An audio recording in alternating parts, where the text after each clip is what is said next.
Hello, my lovelies. Welcome to Assorted Sundries. The rewatch. What? Okay, so it's something I've been thinking about all week, and I figured this is the time we talk about it because this is the show. Like I have a show. I don't know. This is the slot in my schedule that is kind of our toss-up slot, as it were. So yeah. So what have I been thinking about all week? Rewatching your favorite shows. Okay, so what I'm talking about, like my husband, when he comes home from work every day and we have dinner, etc., he always watches the same sitcom. It's in syndication now. He's seen every single episode, and he just turns it on for a block of like 2 hours. So, 4 shows, and then just like vegetates in front of the television. And yeah. And at first it really annoyed me because I'm like, I've already seen all the episodes. I don't want to watch this again. But he explained to me it's just kind of comforting, and he doesn't have to really pay attention because he already knows what's going to happen. Like, he's seen it. So it's just sort of a way for him to kind of veg out. It's entertaining enough, but he doesn't have to pay attention and think about it. So in that way, it's sort of a comfort to him. And I realized I have my own shows that I do that with, that I rewatch over and over, kind of thing.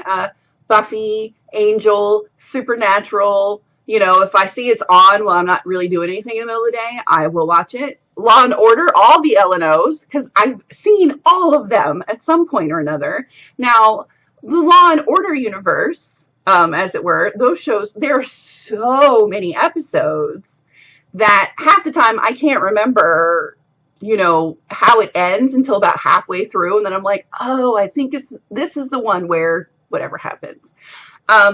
So when I thought about it like that, I realized, oh, I get it. It's kind of a comfort thing. And yeah, like I rewatch Buffy. I've got everything on DVD, so I pop them in sometimes. But that one, I remember what happened in certain episodes. So hey. But the biggest reason I've been thinking about it is that I am currently rewatching 6 Feet Under. It was an HBO show. I think it was 2001 is when it debuted. It had 5 seasons. I watched it right after the full season, like the full series came out on DVD. So that should have been around 2005 or 2006, maybe. As soon as it was available on DVD, I bought it. And I watched all of it. And then I never watched it again. I like it. I mean, I like the show quite a bit, but like I never revisited that show.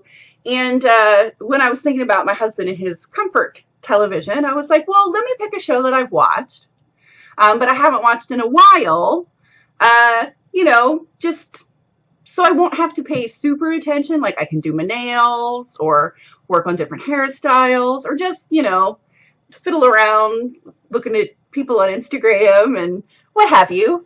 But of course, I found myself getting sucked back in because it had been so long since I watched 6 Feet Under. And myself, I have changed a lot in that time. For instance, my biggest memories of 6 Feet Under, and there will be spoilers. So if you haven't seen it, then I guess skip this part. But like I said, it debuted back in 2001, and hey, the basic premise is it's a family that runs a funeral home. So you get a death of the week, like somebody coming in, and then usually it pertains to some sort of overall theme of the episode that has to do with the family, yada, yada. So there are characters, but like I remembered thinking the mom, Ruth, your main characters are Ruth, who is the mother, and then her 3 children, which are Nate, David, and Claire, and then, their various loves, etc., and Rico, of course, who also works there. So, yeah, the very first episode, Ruth's husband, Nate Sr., dies in the first episode, and he is there throughout the rest of the series as kind of a ghost that the children and Ruth herself sees from time to time, has memories of or full conversations with. It's kind of a little weird show. It's made by Alan Ball, who also did True Blood. So, yeah, it's kind of a quirky show. It's not kind of, it is. It's a bit of a quirky show. But anywhoodles, like, I remember thinking Ruth was nutty, and not really identifying with her at all. At the time I watched it, I probably most identified with Claire because I was still fairly young. I was in my early 20s when I watched it. And then I remember loving David and his boyfriend Keith. And I remembered I hated Nate, who's the oldest son. I just hated him. I remember hating Nate so much. And being sort of ambivalent about his on and off again girlfriend, Brenda, and hating his wife, Lisa. So on the rewatch, however, now that I am older and closer to Ruth's age, actually, I love Ruth, and she's still a little nutty, but I can actually understand every bit of her nuttiness. I still find Claire to be delightful, but more in I remember when I was like Claire, just young and idealistic and really sad a lot. I still love David and Keith, and I love that their relationship just really feels like a real relationship with ups and downs and all the hard work that you have to put into it. And it was weird because through the first season, I'm watching Nate and I'm thinking, Nate's Nate. Why did I hate Nate so much? He's not that bad. But as the seasons went on, it's like, oh, this is why I hate Nate. I really hate Nate. I still hate Nate. I am almost finished. I finished season 4 last night, so season 5 will be it. And I'm full on Nate hate again, and I understand why. However, I have found that I really love Brenda, and I like how complex her character is, and I like that she knows she's messed up, but she owns all of her messed upness. Like, she knows how she is, and if you can't deal with it, well, but I have found that it's very, very interesting to revisit the show that I have not seen in many years. And to have some of the feelings about the characters change with my own life experience, influencing my thoughts on different people. So I have gotten just as much enjoyment out of it as I did the first time because, we all know how my brain, the memories are not awesome. And I've watched so many things since I watched the show. I remembered like some of the big plot points, I remembered, but I remembered them differently than how they actually happened, which happens a lot. That's what memory is. It's your perception of how things go down, and as you live with that memory sort of changes a little bit. So that was really interesting for me to see how much I actually remembered as factual and what, my feelings on it, how much they colored what I thought. So it's been really fun rewatching an old show. You also have the added benefit of, since it has been so many years since it was on, I now recognize tons of the day players, the dead guy of the week or girl. It's a funeral home, so there's a new dead person every week. I recognize many of them because some of them, this was their very first role, or really early in their careers where you didn't recognize them. And now they're household names, you know who they are. So that's always fun though. For me, going back and watching older things, and recognizing all of these people that you're like, oh my God, I didn't know they were in this. I didn't know this, I know who that is now. Whereas when you watched the first time, you had no idea who that was.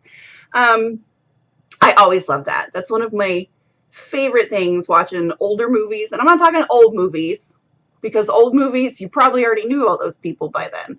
But like stuff from the 90s and early aughts, it's always fun for me because I'm like, oh, hey, I know this person now. This must have been really early on in their career because they have baby faces and the wrinkles and stuff. It's kind of funny. But yeah, like I find it really fun to revisit this and, you know, kind of examine my own memories of things. I don't know. I think it's just fun. And it does have a level of comfort, I guess, but since I haven't watched it in so long, it's practically brand new. I only feel slightly spoiled as to what's going to happen because I can't remember most of it. It's like I remember the outline, but none of the details. So that's still really fun for me. Yeah, I don't know. Do you guys have any shows that you've done this with? Like, what are your favorite comfort shows that you throw on or catch in reruns or whatever and just sit through, even though you've seen them a million times? Or do you have a series, or even like a movie or something that you revisited fairly recently and realized that you got something completely new and different out of it than you did the first time you watched it? Just curious. It's not really so much nostalgia. For me, nostalgia is always stuff from the late 70s and early 80s, more so than anything else because that's when I was a child. And some stuff in the 90s, I guess. But yeah, I mean, this was not that long ago. You know, it was about 15 years ago. So it's not really nostalgia. It's just how I'm sort of surprised at how much I have personally changed in the last 15 years, my thoughts and feelings, etc. So has any form of media done this to you? Maybe it's music that you've listened to recently that you hadn't heard in forever, and it gave you a different feeling, or maybe it's a TV series like me, or a movie or something. I'm just curious to what you guys think about this, because I'm very delighted to find that I have changed. And I'm actually proud of my brain for remembering so many of the plot points and outline as it did, because it's not been doing super great lately, and I remembered more than I thought I did. Alrighty, any hoodles, that's all for today. We'll keep it fairly short. I will see you guys next week. I'm not sure what hair we're doing. I think we might do a half up or something just to switch it up. But then again, maybe we won't. I don't know. I have a little notation. I have a few hairstyles that I want to pepper in, but I don't want to like blow through them all at once because I'm kind of holding those for when I have no inspiration. So then I'll have all of that, you know, in my plans at some point. We'll see. Any hoodles, that's it for me. I want everybody to have a great weekend. I really hope you do. I hope I have a great weekend as well. Don't we always want to have great weekends? So yeah, have a great weekend. Have a good day today. A great day today. And yeah, be good at it. I love you guys. Bye.